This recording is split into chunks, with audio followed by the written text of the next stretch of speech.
نستغفره ونعوذ به من شرور أنفسنا وسيئات أعمالنا من يهد الله فلا مضل له ومن يضلل فلا هادي له أشهد أن لا إله إلا الله وحده لا شريك له وأشهد أن سيدنا محمدا عبده ورسوله اللهم صل وسلم وبارك على سيدنا محمد وعلى آله وصحبه أجمعين أما بعد.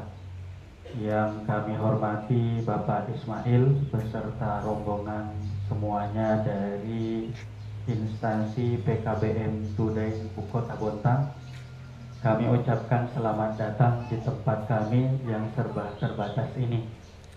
Tapi dengan keterbatasan ini insya Allah kami selalu mengevaluasi agar ada penyempurnaan dari keterbatasan-keterbatasan yang kami miliki. Pondok ini adalah pondok pesantren yang sudah diwakafkan.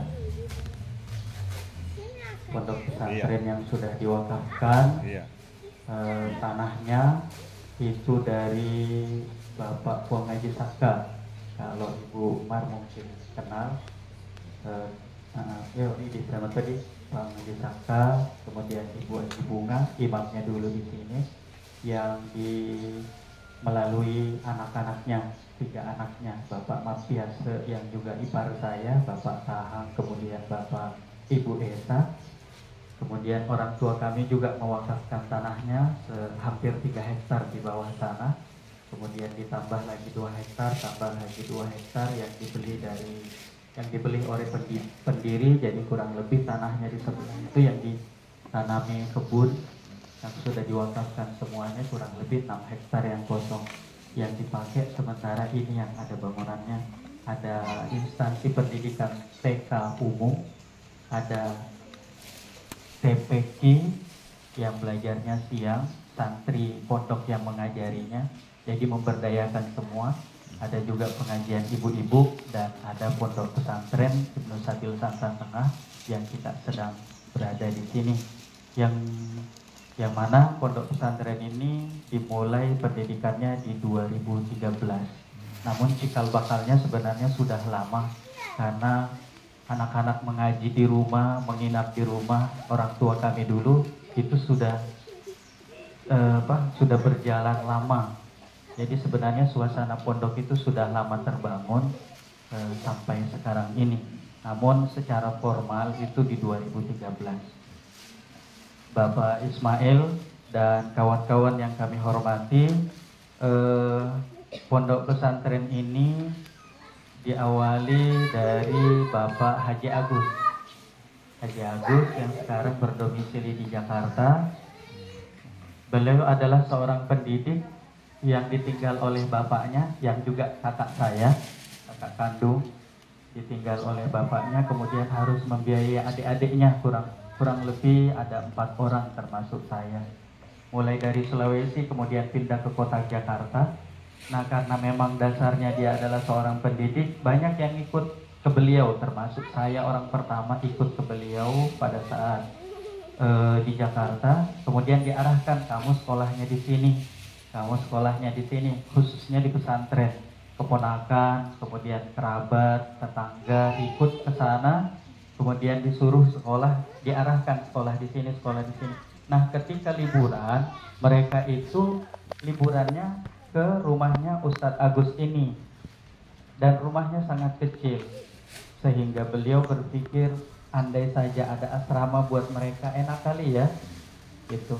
Akhirnya ada seorang dermawan di Jakarta itu memanggil Ustadz Agus dan memberikan zakat. Nominalnya waktu itu 80 juta, kurang lebih di tahun 2023 kalau 2003-an. Nah, setelah menerima itu beliau bingung mau diapain ini, sementara si pemberi zakat ini mengatakan, Ustadz mau pakai sendiri silahkan, karena Ustadz ini saya nilai bisa berhak untuk memakainya karena bergerak di dunia pendidikan yang mengayomi banyak orang. Kalau mau dibagikan, Ustadz lebih paham. Akhirnya beliau belum sampai ke rumah, beliau mampir di masjid, kemudian memohon petunjuk dan istikharah di situ. Akhirnya dapat mungkin petunjuk, semacam petunjuk dari Allah. Kemudian beliau berinisiatif untuk memakai uang itu membeli tanah di Jakarta. Dapatlah tanah, kemudian dari sisa dari harga tanah itu, uang itu dibelikan, dipakai untuk membangun fondasi, dan alhamdulillah tanpa berhenti asrama itu jadi sebanyak 3 lantai, 4 lantai sama tempat kamar mandi dan jemurannya. Itulah yang menjadi Ibnu Sabil Jakarta. Dengan sistem sebenarnya bukan format pondok pesantren awal. Hanya sekedar ketika anak itu mau berlibur ada tempat, maka difasilitasilah tempat, kompor, gas, beras 1 karung setiap bulannya, kemudian per kepala itu Rp2.000. Dikelola oleh mereka santri sehingga mereka bisa tinggal tanpa harus bayar dan bisa makan tanpa harus bayar di kota metropolitan Jakarta. Jadi niatnya seperti itu.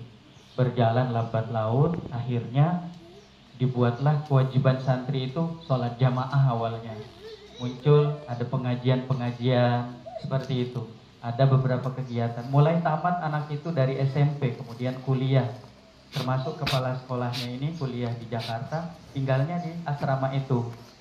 Nah, kemudian di tahun berapa itu saya balik ke sini mengajar di MTS DDI.